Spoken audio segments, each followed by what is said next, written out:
Bonjour à tous, aujourd'hui on va décortiquer le mode d'emploi d'un créateur d'IA pour atteindre un niveau de productivité en code qui, franchement, semble presque surhumain. Accrochez-vous bien, on va voir comment on peut complètement repenser sa façon de travailler. 259. C'est juste un chiffre, mais il a fait l'effet d'une petite bombe dans la communauté des développeurs. Mais 259 quoi au juste? Il s'agit du nombre de pull requests, de propositions de code, fusionnées en un seul mois. C'est une charge de travail absolument colossale, même pour toute une équipe. Et voilà la phrase qui a tout fait basculer. Le créateur de l'outil lui-même, Boris Cherny, qui affirme que la totalité de ce boulot a été faite par son assistant IA. Non pas assistée, mais bien écrite. Forcément, cette affirmation a tout de suite soulevé une question évidente. Comment une productivité pareille est-elle possible?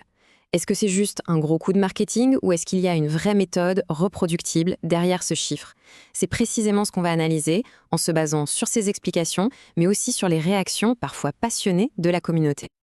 Alors, voilà notre plan de match. On va commencer par décortiquer ce fameux workflow un peu fou. Ensuite, on va isoler les principes clés, la planification, l'automatisation. On va bien sûr aborder la partie la plus controversée de sa méthode avant de finir sur ce qu'on peut vraiment en tirer de pratique. Bon, allez, on plonge dans le vif du sujet. On va décortiquer la stratégie de Boris Cherny, l'homme derrière Claude Code. On va donc distiller les conseils qu'il a partagés, mais, et c'est ça qui est vraiment intéressant, on va les passer au crible des réactions, des doutes et des confirmations de la communauté des développeurs qui ont testé, critiqué et débattu de tout ça.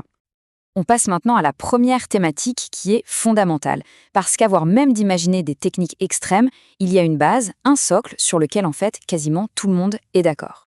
Malgré tous les débats parfois un peu houleux, la communauté a trouvé un terrain d'entente sur ce qui est la véritable sauce secrète. Et comme le dit très bien cette citation, tout part de deux choses. Prendre le temps de créer un fichier qui sert de mémoire à l'IA et planifier rigoureusement chaque tâche. Donc le point de départ, c'est ce trio gagnant. D'abord, on ne fonce pas tête baissée. On commence chaque tâche un peu complexe par un plan détaillé. Ensuite, on entretient ce fameux fichier clod.md qui est un peu le cerveau à long terme de l'IA, où l'on note les corrections, les préférences. Et enfin, et c'est peut-être le plus important, on met en place des boucles de feedback. On donne à Claude les outils pour tester et valider son propre code. Une fois que cette base est bien en place, on peut passer au niveau supérieur. L'objectif, c'est de transformer l'IA en un véritable partenaire automatisé. Voyons un peu comment ça marche. L'automatisation, ici, elle repose sur trois piliers. Le Claude MD, on en a parlé, c'est la mémoire. Ensuite, les slash commandes. Imaginez des raccourcis pour les actions répétitives, comme créer une pull request. Et le top du top, les sub-agents. Là, c'est carrément comme avoir des assistants virtuels spécialisés qu'on peut appeler à la demande pour simplifier du code ou lancer des tests. La philosophie derrière tout ça, elle est simple, mais elle est super puissante. Chaque action qu'on répète est une occasion d'automatiser. L'idée, c'est de construire au fur et à mesure une bibliothèque de compétences pour l'IA. Ça libère le développeur des tâches ingrates pour qu'il puisse se concentrer sur la stratégie. Et on arrive maintenant à la partie qui a vraiment fait débat dans le manuel de Boris Cherny. C'est là que la promesse d'une productivité surhumaine s'est heurtée à la réalité du terrain pour beaucoup de développeurs. La technique avancée, c'est quoi?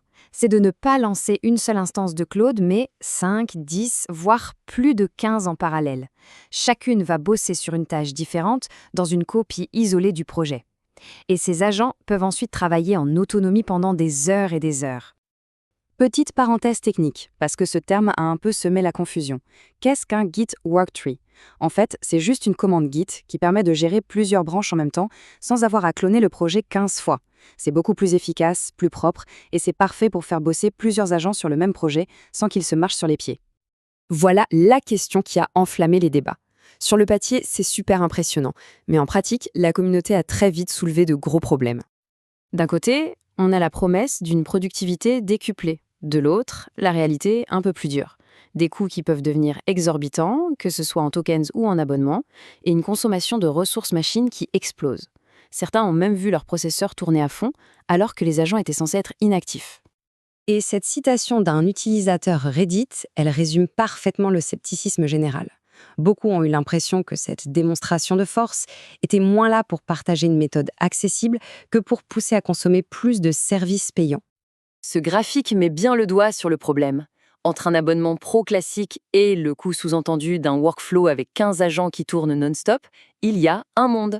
C'est ce décalage qui a nourri le sentiment que cette méthode, pour beaucoup, est tout simplement hors de portée. Alors, au final, qu'est-ce qu'on doit retenir de tout ça?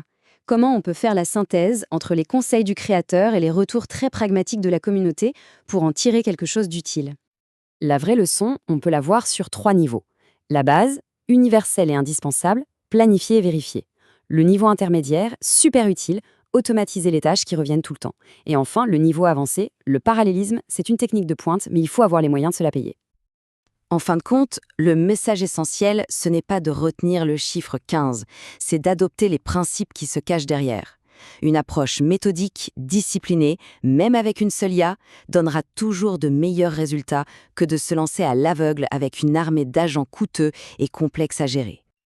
Et voilà, le but n'est pas d'appliquer bêtement une recette, mais de piocher les idées qui ont du sens pour son propre travail.